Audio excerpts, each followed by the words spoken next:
Hey guys, welcome to another episode. This one is going to be focusing on panel and paint of the Golf and also my girlfriend's car. So the paint on this car, it's pretty good. A couple little chips and scratches here and there, but pretty good. So we're going to do a full paint correction from top to bottom on most of the panels. However, the bumper has a lot of chips. It's also got a bit of previous damage down here.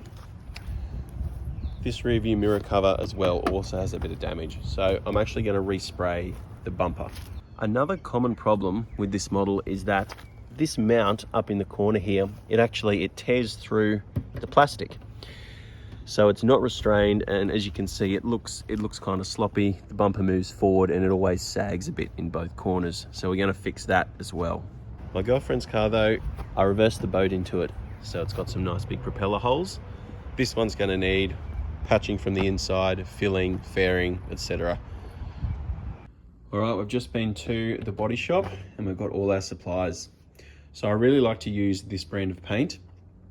If you're a professional, is it the best? No, but it's really easy to apply for amateurs, and there's a lot of information available, and a lot of the things like the thinners and the hardeners, they're universal for the whole range, so you don't need to buy 6 different ones. So firstly, we've got their wax and grease remover and just their general thinner that's used for everything. I bought this, I haven't used it before, the body filler, but I like this one. I've used this plenty of times. The spray putty, that should patch all our scratches and dings. Next, we're gonna go for a primer. I'm using a proper 2-pack primer, not just a single pack one. When I took the cars in, a good shop should be able to mass spectrometer the actual tint that your car is right now. Tints can definitely change over time, so I wouldn't just go off the tint that little plate under your bonnet says.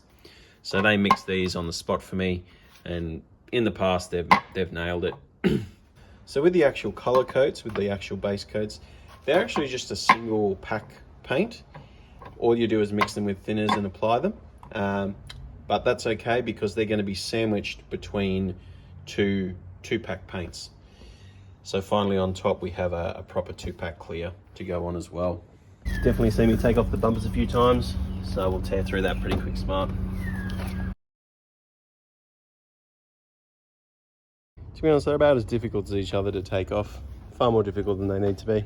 Now we're going to strip all these extra bits and pieces on them that don't need to be painted. Right, they're both fully stripped, ready to sort of start the prep work. We'll look at this one first. It's got the big gashes, so I'm just going to use a layered disc to kind of scuff and clean up the edges. We can't have sort of really flaky, loose stuff to be trying to prime and paint.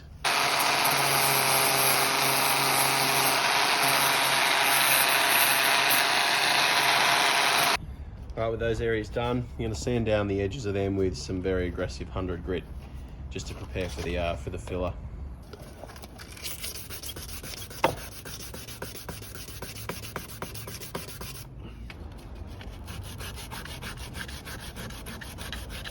All right, they're all sort of scuffed up. Now we're going to do some repairs behind this. So to do these repairs on the back side of it, we're just going to cut some fiberglass to shape and fiberglass it in with polyester resin. I'm yet to find anything that patches bumpers better. So here's a little shape of fiberglass I managed to mold for this top corner, so it can provide strength back to where that this eye is pulled out.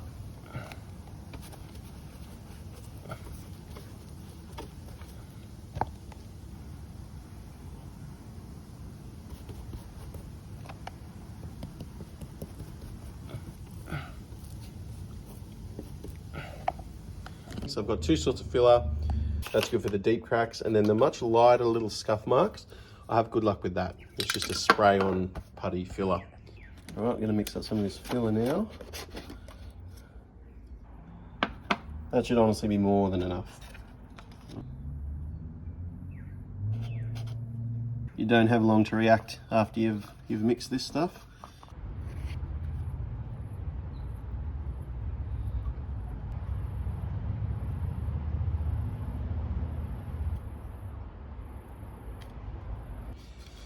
So the spray filler is good for sort of scratches and scuffs like this.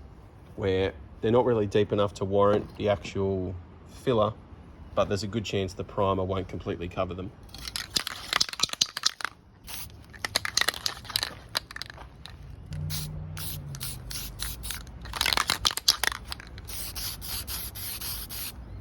The filler's dry, so we're going to sand it back now. I've got a cork for some hand sanding, and then I've got my orbital as well. So for that, we're going to sand it with a 240 grit on our orbital sander. And I recommend one of these foam interface pads. They're really good if you're sanding like a plastic bumper or a boat, in my case, because they take up the curvatures of the material you're sanding. So I've completed this one. Now we're just going to move on to this one.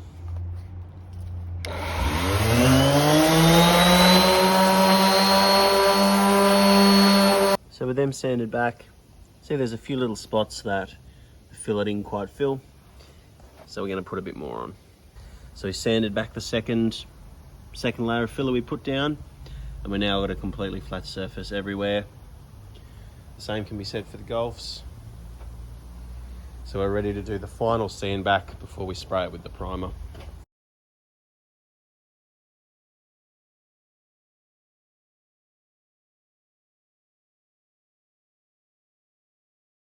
So the sanding in 240 grit is complete now. We're ready to give them a good clean.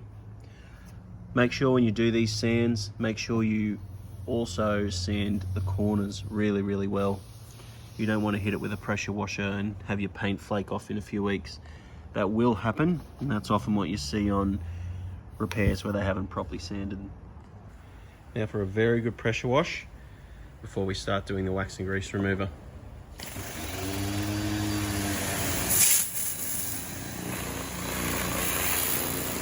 Okay, time for primer. You need primer because 2-pack top coats, they can seep into polyurethane filler. And when they do that, they will distort the top coat and it'll look awful. If you want a decent result, get a rattle can of primer filler. Concept Paints do one, it's okay. And prime just the areas you've put filler down. If you want a really good result, spray the whole things in 2-pack high build primer. So I'm actually going to show this whole process on the Mazda bumper, because anything I do to it, any sanding, it just shows up so much better in the light, even though I'm doing the exact same thing to this one. So next up in the process is wax and grease remover. Really, really, really important step in this. So you want 2 rags. First one you want kind of soaked in the wax and grease remover. Like that. And then the second rag, you want a really clean dry rag to wipe off any contaminants or any dirt. All right, we're going to begin mixing our primer. So we've got the primer and hardener. We've got some thinners as well. Okay, having a bit of a read of the Concept Paints info sheet. We're going to be mixing it 4:1, so 4 parts base, 1 part hardener. And I'm going to thin it to about 10%. It says 10 to 20. We'll go for 10 and go from there. In terms of the gun setup, it calls for a 2mm nozzle.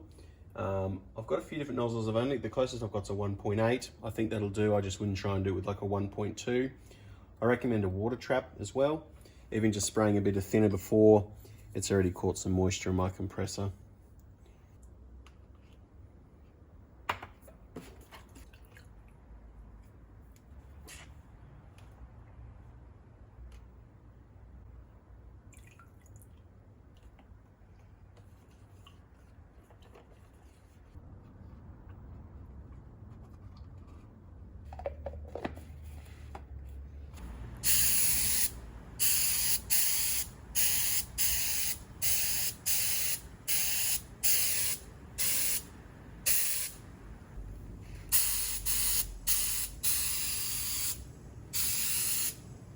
All right, primer's been allowed to dry for a couple of days. The primer went on really well. I was really impressed with it actually. So now it's time to do the sand back for the top coat. So we're just going to use the orbital again. Now I sanded back an automotive primer once with 400 grit and I could see scratches through the base coat when I was finishing. It really annoyed me. So I'm always using, going forwards, 600 grit to sand for the top coat.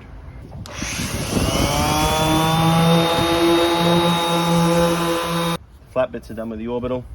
And now all the complex little shapes I can do just by hand.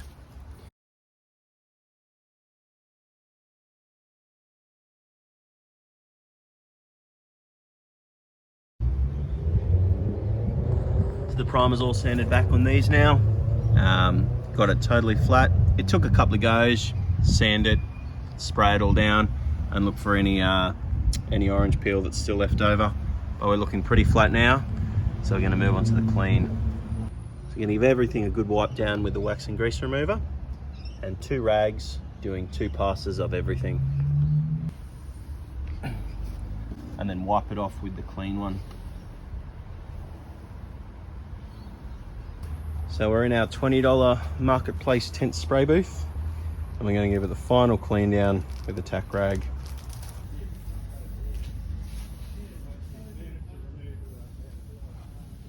So the way the top coat works is, firstly there's a base coat which actually contains the colour. Now the base coat's actually just a single pack paint, but then that's encompassed by a layer of clear coat that goes over the top, which is 2-pack, and that seals it in there and gives you a hard, long wearing finish. So this has been paint tint matched by my guy at Kawana. That's Kawana Paint Supplies, really knowledgeable old bloke.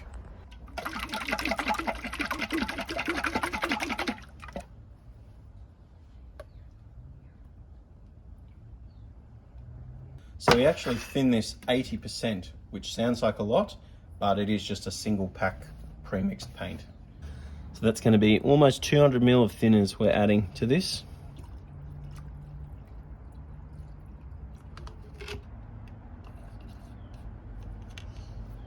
So in terms of setup, we're spraying with a 1.4 ml nozzle at 35 psi. Here we go.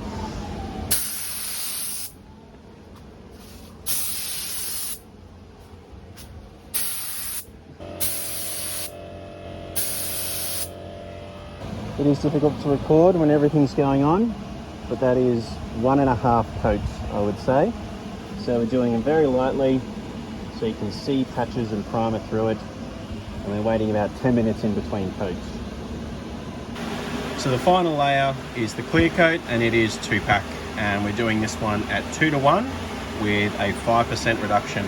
Clear coat's applied straight over the top of the base coat after it's dried for about 20 minutes. Here we go.